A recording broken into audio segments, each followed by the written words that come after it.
बारीदारों द्वारा press conference का आयोजन किया है, क्या मतलब? देखिए, आज की जो प्रेस वार्ता जो है बारीदार संघर्ष कमेटी द्वारा रखी गई।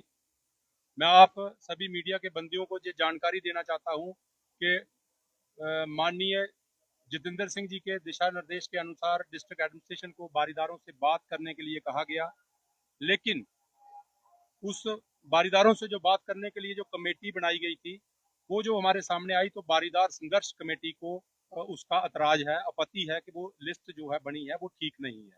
लेकिन बारीदार संघर्ष कमेटी डिस्ट्रिक्ट एडमिनिस्ट्रेशन का और सरकार का सम्मान करते हुए फिर भी उस मीटिंग में पार्टिसिपेट कर रही है। लेकिन मैं फिर ये कहना चाहता हूँ कि जो कमेटी, ये जो रिप्रेजेंटेटिव जो शो किए गए हैं बारीदारों के जो डिस्ट्रिक्ट एडमिनिस्ट्रेशन की तरफ से, इस पे हमें आपत्ति है, ऐतराज है। लेकिन ये सारी चीजें हम डिस्ट्रिक्ट एडमिनिस्ट्रेशन के बात करने के बाद मीडिया से शेयर करेंगे। मैं आपके माध्यम से ये बताना चाहता हूँ कि बारीदार संघर्ष कमेटी जो पिछले 3 सालों से या कई सालों से पिछले बारीदारों के हक के लिए हर प्लेटफार्म पे हर जगह अपने जोरदार तरीके से अपनी बात रख रही है, चाहे वो सरकार के पास अब बारीदारों का मुद्दा पहुंचाना हो, चाहे रोड पे कहीं हमने करना हो, चाहे श्राइन बोर्ड को कहीं एक्सपोज करना हो, तो लेकिन हर जगह जो है बारीदार संघर्ष कमेटी एक्टिव रहती है और बारीदार संघर्ष कमेटी द्वारा ही ये सारा कुछ किया जा रहा है। लेकिन डिस्ट्रिक्ट एडमिनिस्ट्रेशन ने थोड़ी सी इसमें गलती की है और हम ये चाहते हैं कि हम डिस्ट्रिक्ट एडमिनिस्ट्रेशन की उस मीटिंग में जाकर उसको वहां पे इस चीज का विरोध करेंगे और ये उसके बाद हम आप मीडिया के बंधुओं को ये बताएंगे कि अंदर की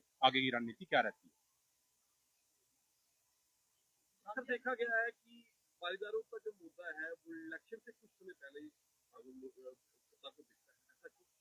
देखिए, ये तो पॉलिटिकल पार्टियां ही बता सकती हैं इसके लिए, लेकिन बारीदार पिछले 35 सालों से अपने हक के लिए संघर्ष कर रहे हैं। लेकिन ये जो आपकी बात बिल्कुल दुरुस्त है कि पॉलिटिकल लोग इसको अपने तरीके से करते जा रहे हैं, लेकिन मैं ये कहना चाहता हूँ कि बारीदार सब यूनाइट है और बारीदार संघर्ष कमेटी के बैनर तले ये सारे लोग इकट्ठा होकर अपने हक के लिए लड़ रहे हैं और वो दिन दूर नहीं है कि बारीदार अपने हक लेने में कामयाब होंगे। ऐसा क्यों है कि दिशा की मीटिंग में डॉक्टर जितेंद्र सिंह ने पिछली बार भी कहा था कि बारीदारों का जो इशू है उसको सॉल्व किया जाए, उन्होंने डायरेक्शन भी दी थी कि डीसी मिलन सीएम, अब लेकिन फिर कोई एक्शन नहीं हुआ। तो परिसीमन आयोग की रिपोर्ट आई है और श्री माता वैष्णो देवी कॉन्स्टिट्यूंसी बनी है, उसके बाद एकदम से कल दिशा निर्देश भी दिए गए और आनंद फानंद में कमेटी भी गठित की गई। आप क्या कह रहे हैं कि ऐसा क्यों होता है? देखिए, ये पॉलिटिकल लोग तो बारीदारों को इस्तेमाल करते रहे हैं, ये तो आप मीडिया के बंधु भी सब जानते हैं और सारी दुनिया जानती है। लेकिन मैं आपको बताना चाहता हूं कि जैसे आपने कहा कि श्री माता वैष्णो देवी कॉन्स्टिट्यूंसी जो बनी है इसका लोग क्रेडिट ले रहे हैं, कुछ इसका विरोध कर रहे हैं, लेकिन श्री माता वैष्णो देवी जो कॉन्स्टिट्यूंसी बनी है, बारीदार संघर्ष committee, election commission of India का और जो डिलिमिनेशन कमीशन बना था उसका हम वेलकम करते हैं और उसका शुक्रिया अदा करते हैं कि उन्होंने वैष्णो देवी के नाम से कॉन्स्टिट्यूंसी बनाई और वैष्णो देवी इतना फेमस स्थल होने के नाते, क्योंकि ये हमारी डिमांड भी रही है कि कॉन्स्टिट्यूंसी वैष्णो देवी के नाम से होनी चाहिए, बारीदार संघर्ष कमेटी इसका स्वागत करती है। पर ये सियासत जो है, ये पॉलिटिकल लोग किस तरीके से कर रहे हैं, ये बड़ी देर हो गई, क्योंकि बारीदारों को जहाँ पे इस्तेमाल करते हुए अब बारीदार संघर्ष कमेटी इनके झांसे में नहीं आएगी। हम अपने हक के लिए लड़ रहे हैं, लड़ते रहेंगे जब तक हमें अपना हक नहीं मिलेगा। आज अगर आप मीटिंग में जाते हैं तो आपकी मुख्य मांग क्या है? देखिए, बारीदार संघर्ष कमेटी की मांगे हम कई बार मीडिया के समक्ष और अपना एडमिनिस्ट्रेशन के समक्ष या सरकार के समक्ष रख चुके हैं, क्योंकि हमारा तो फर्स्ट राइट ये है कि हम चाहते हैं कि वहाँ पे हमें पूरा राइट मिलना चाहिए। क्योंकि बारीदारों द्वारा आज तक जितनी संघर्ष कमेटी ने जो भी जहाँ भी अपनी डिमांड रखी है वहाँ पे ये हमने कोर्ट में भी यही कहा, क्योंकि कोर्ट में हम, आप सब जानते हो कि जब हमारा मसला कहीं पे भी हल नहीं हुआ तो हमने लास्ट में कोर्ट का दरवाजा वहाँ पे खड़काया और कोर्ट पे हमें भी पूरा यकीन है। लेकिन बारीदार ये कहते हैं कि अगर श्राइन बोर्ड जब श्री माता वैष्णो देवी 86 में टेक ओवर हुआ तो वहाँ पे ये कहा गया कि जहाँ पे मैनेजमेंट जो थी वो ठीक नहीं। तो मैं आपके मीडिया के माध्यम से तमाम जनता को, सरकार को, एडमिनिस्ट्रेशन को ये बताना चाहता हूँ कि उस समय भी जो एडमिनिस्ट्रेशन थी वो धर्मर्थ ट्रस्ट चलाता था, ना कि बारीदार चलाते थे, और वही एडमिनिस्ट्रेशन आज श्राइन बोर्ड के पास है। लेकिन बारीदारों द्वारा कोई वहां पे मिसमैनेजमेंट नहीं हुई है, धर्मर्थ ट्रस्ट द्वारा भी कोई मिसमैनेजमेंट नहीं हुई है, जबकि श्राइन बोर्ड द्वारा जो मिसमैनेजमेंट वहां पे हुई है वो पूरी दुनिया जानती है, पूरा देश जानता है। और आपने पिछले दिनों देखा कितना बड़ा वहां पे हादसा हो गया, 12 श्रद्धालुओं की वहां पे मृत्यु हो गई और कई किस्म के स्कैंडल श्राइन बोर्ड द्वारा वहां पे किए गए हैं, जिसको बारीदार संघर्ष कमेटी समय समय पे एक्सपोज करती रही और विरोध करती रही है। तो हम ये कहना चाहते हैं कि बारीदार यूनाइट है और अपने हक के लिए लड़े। क्या इससे पहले प्रशासन द्वारा आपसे बात करने का प्रयास किया गया?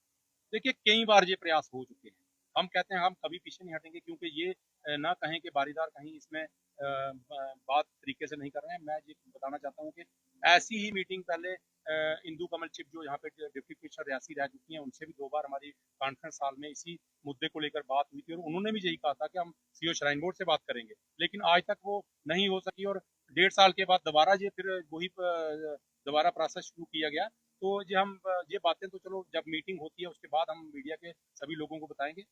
हम भी क्या कहेंगे, जो कल नोटिफिकेशन आया है डीसी ऑफिस से, उसमें नॉन बारीदार की शामिल की और स्पेसिफिकली बारीदार संघर्ष कमेटी का उस नोटिफिकेशन में नाम नहीं है और रिप्रेजेंटेटिव ऑफ बारीदार इसमें लिखा हुआ है, जिसमें वो बारीदार भी हैं जो शायद कहीं ना कहीं एक्टिव नहीं थे पिछले 3 साल की बात। तो अब आप क्या कहेंगे, बारीदार संघर्ष कमेटी को क्या एक तरह से साइड कॉर्नर किया जा रहा है? देखिए, ये एक बड़ी साजिश जो हमें लगती है, क्योंकि ये हम डिस्ट्रिक्ट एडमिनिस्ट्रेशन से बात करने के बाद आप मीडिया को बताएंगे, क्योंकि मुझे लगता है आप देख रहे हो मीडिया के सब बंधु और सारी जनता पब्लिक पूरे हिंदुस्तान के लोग देख रहे हैं, बारीदार संघर्ष कमेटी ही पिछले कई सालों से बारीदारों के हक के लेकर प्रोटेस्ट कर रही है, श्राइन बोर्ड के खिलाफ या सरकार के खिलाफ। कहीं पे कोई ये जो रिप्रेजेंटेटिव इन्होंने शो किए हैं, क्या कहीं पे ये मीडिया के सामने आज तक बारीदारों का मुद्दा रखते हुए सामने आपको दिखे? तो ये डिसाइड तो आप लोग भी करोगे, मीडिया के लोग भी करेंगे, लेकिन उससे पहले हम डिस्ट्रिक्ट एडमिनिस्ट्रेशन से बात करेंगे कि आपने जो लिस्ट बनाई है ये किस तरीके से बनाई है, क्या क्राइटेरिया इसमें रहा है। हो सकता है इसमें हम गलत हों, क्योंकि बारीदार संघर्ष कमेटी अपने तरीके से फाइट कर रही है। ये हम डिस्ट्रिक्ट एडमिनिस्ट्रेशन से बात करने के बाद आपके समक्ष रखेंगे कि क्या कारण रहे होंगे, क्यों किस तरीके से इन लोगों को, गैर बारीदारों को भी बीच इनवाइट करके वो क्या शो करना चाहते हैं, हो सकता है उनकी कोई मंशा क्या है। ये सारी बातें डिस्ट्रिक्ट एडमिनिस्ट्रेशन से बात करने के बाद हम आपके समक्ष रखेंगे। क्या लगता है, आपको लगता है कि बारीदारों के भी कुछ बन चुके हैं इसलिए आपके पास देखिए, मैं आपको ये बताना चाहता हूँ, बारीदारों का कोई गुट नहीं है।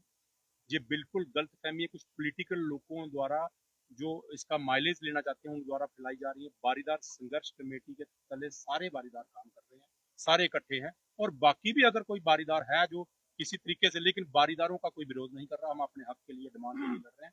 बारीदारों का कोई ग्रुप नहीं है, बारीदार सब यूनाइट है। ये गलत फहमी है जो है पॉलिटिकल लोगों द्वारा अपने मफाद के लिए फैलाई जा रही है, जिसका हम विरोध कर रहे हैं। अगर आज आपकी जो मीटिंग है वो सिरे नहीं करती है तो आने वाले दिनों में इलेक्शन है, जो यहाँ के नेता हैं उनको क्या मिलेगा? देखिए, बारीदार संघर्ष कमेटी अपने हक के लिए लड़ रही है। अगर सरकार इसमें पॉजिटिव नहीं रहती है, बात ठीक नहीं होती है, तो हम इसका विरोध करेंगे। रही बात जहां तक इलेक्शन की, इलेक्शन के समय बारीदार संघर्ष कमेटी उस समय तय करेगी कि हमें किस ओर जाना है, किस तरीके से करना है, क्या करना है। ये तब हम बैठ के बात करेंगे। हम अभी अपने हक के लिए वहां पे डिस्ट्रिक्ट एडमिनिस्ट्रेशन से मिलने जा रहे हैं, और फाइनल जो वहां पे बात होती है वो आपके समक्ष रख दी जाए। बार बार जो रियासी जिला के नेता हैं वो यही कहते हैं कि आप टेबल पर आके बैठिए, हम बात करते हैं। कहीं ना कहीं वो चाहते हैं कि आप एक ऑफिस बने उनके साथ टेबल पर बैठे, लेकिन आज जब ये डीसी की मीटिंग है उसमें वो नेता जो ऐसा बोलते हैं उनका कहीं नाम नहीं। देखिए, ये तो डिस्ट्रिक्ट एडमिनिस्ट्रेशन ही बता सकती है, और इन सब बातों पे सब बिंदु जो आपकी तरफ से भी यहाँ पे आ रहे हैं, जो हमें बारीदार सभी भाइयों की तरफ से जो सुजेशन आए, सारे डीसी साहब की वहाँ पे मीटिंग में रखे जाएंगे और उनसे ये जवाब लिया जाएगा। जहाँ तक ये पॉलिटिकल लोगों की बात है, वो तो हर तरीके से बारीदार, अब कुछ लोगों ने ये कहा कि आप टेबल पे आकर बात कीजिए, तो मैं आपके मीडिया के माध्यम से फिर लोगों को बताना चाहता हूँ, और एडमिनिस्ट्रेशन को या सरकार को बताना चाहता हूँ, कौन सा टेबल है जिसपे बारीदार आज तक नहीं गए हैं, और सारे टेबल हमने इस्तेमाल करके देख लिए हैं। ये जो एक टेबल इन्होंने रखा, हम इस पे भी जाने के लिए तैयार हैं, लेकिन उसके लिए डिसिप्लिन होना चाहिए था, तरीका होना चाहिए था, जो डिस्ट्रिक्ट एडमिनिस्ट्रेशन द्वारा वहां पे नहीं बरता गया और प्रॉपर तरीके से इनविटेशन नहीं दिया गया। इसका हमें थोड़ा सा खेद जरूर है, लेकिन ये सारा विरोध हम वहां पर जाकर प्रकट करेंगे और उसके बाद हम मीडिया को बता देंगे। एक चीज और इसके साथ मैं जोड़ना चाहता हूँ अपने मीडिया के माध्यम से, हमें नहीं लगता है हमें नहीं लगता है कि जो ये डिस्ट्रिक्ट एडमिनिस्ट्रेशन की तरफ से ये जो इनविटेशन आया है, इस पे डिस्ट्रिक्ट एडमिनिस्ट्रेशन ने अपना कोई होमवर्क किया। शायद उनको ये पता नहीं है कि वारीदार कम्युनिटी है क्या।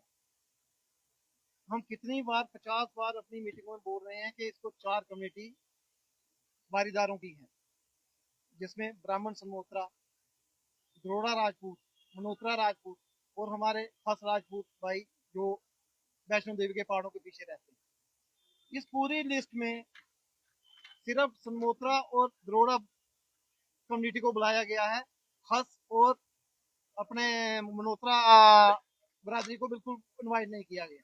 हमें पहले सबसे पहले यही इसी चिट्ठी से यही लगता है कि हमें ये एक बांटने की कोशिश है, जो हमें नेक्स्ट इलेक्शन के लिए हमें इस्तेमाल करने की कर रही है ये पॉलिटिकल पार्टी। पाटीदार संघर्ष कमेटी एडमिनिस्ट्रेशन द्वारा बनाया गया है कि पॉलिटिकल पार्टी के द्वारा बनाया गया है? ये सब साजिश वहाँ पे डिस्ट्रिक्ट मीटिंग में जाकर हम पता करेंगे, क्योंकि हमें तो लगता है जिसमें साजिश है, लेकिन डिस्ट्रिक्ट एडमिनिस्ट्रेशन से बात करने के बाद हम बिल्कुल आपको क्लियर करेंगे। और बारीदार संघर्ष कमेटी इस पे चुप नहीं रहेगी, क्योंकि इस किस्म की साजिश को हम कभी कामयाब होने नहीं देंगे, जो हम आपके माध्यम से जनता। पाटीदार संघर्ष कमेटी जो है क्या इन चारों स्टेक होल्डर्स को रिप्रेजेंट करती है? देखिए, बारीदार संघर्ष कमेटी हर जगह, आपने हमारे मीडिया इंटरव्यू में कहीं भी जहाँ प्रेस वार्ता में देखा होगा कि बारीदार जो है, बारीदार हैं कौन? बारीदार 4 कम्युनिटियां, द्रोड़ा, सनमोत्रा, खास और मणिउत्रा।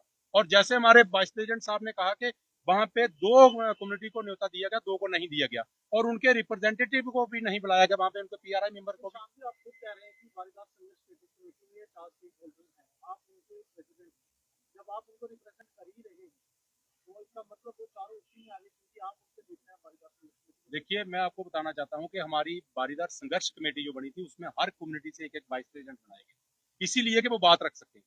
मैं प्रेसिडेंट होने के नाते मैं तो पूरी कम्युनिटी को लीड तो कर रहा हूँ, लेकिन बारीदारों के वाइस प्रेसिडेंट, अगर 10 मेंबर जो थे बारीदारों के रिप्रेजेंटेटिव जो है एडमिनिस्ट्रेशन द्वारा बुलाए गए, तो मैं ये कहना चाहता हूँ वो सारे के सारे रिप्रेजेंटेटिव कहाँ काम कर रहे हैं। और बारीदारों के जो 4 कम्युनिटी हैं, अगर उनमें से क्यों नहीं 2 कम्युनिटी को क्यों नहीं बुलाया गया? ये क्या साजिश है, ये डिवाइड करने की? जैसे हमारे वाइस प्रेसिडेंट साहब ने कहा कि ये एक साजिश है बारीदारों को डिवाइड करने की, ये बारीदार संघर्ष कमेटी कभी नहीं होने देगी। बारीदार संघर्ष कमेटी चारों कम्युनिटी को लीड करती है, द्रोड़ा, समोत्रा, खस और मणिउत्रा, और उन्हीं को लेकर हम बात करेंगे। यही मैं आपके माध्यम।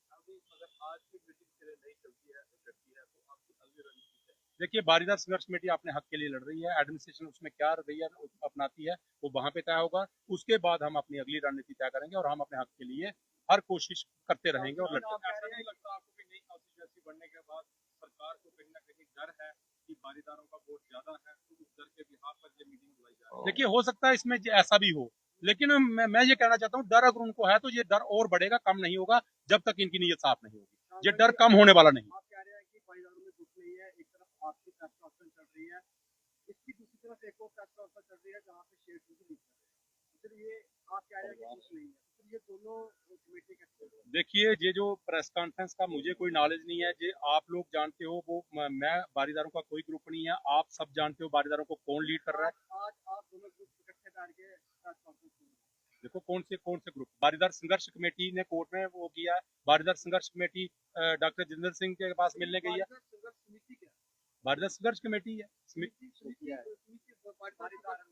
बारीदारों संघर्ष समिति द्वारा एक प्रेस कॉन्फ्रेंस आज भी की जा रही है। देखिए, बारीदार संघर्ष कमेटी एक ही है, बारीदार कौन सी कमेटी वहाँ पे प्रेस का वार्ता कर रही है, ये वही जवाब देंगे। आप उनसे पूछ लीजिए कि आप इस समय कौन सी कमेटी के प्रेसिडेंट हो, किस तरीके से बारीदारों की रिप्रेजेंटेशन कर रहे हो, और आपको मीडिया को जैसे हमें पूछ रहे हो, उनको भी ये पूछना चाहिए कि आप कब प्रोटेस्ट करते हुए, कब विरोध करते हुए, कब बारीदारों की बात करते हुए मीडिया के सामने आए। या पिछले दिनों श्राइन बोर्ड द्वारा वहाँ पे जो स्टैम्पीड हुई है और वहाँ पे इतना बड़ा हादसा हो गया, 12 यात्रियों की वहाँ पे मौत हो गई, तो कौन कमेटी बारीदारों की जो उसका विरोध कर रही थी, किसने वहाँ पे प्रोटेस्ट किया? जब बारीदारों को लेकर पिछले कई सालों से कौन विरोध कर रहा है, ये आप लोगों को उनसे पूछ लेना चाहिए। ये मुझे लगता है कि बहुत बड़ी साजिश है, और ये पॉलिटिकल लोग उसको डिवाइड करना चाहते हैं। आप देख रहे हो बारीदार समाज सारा इकट्ठा है, और सब लोग इकट्ठे होकर हम आज मीटिंग में वहाँ पे जा रहे हैं।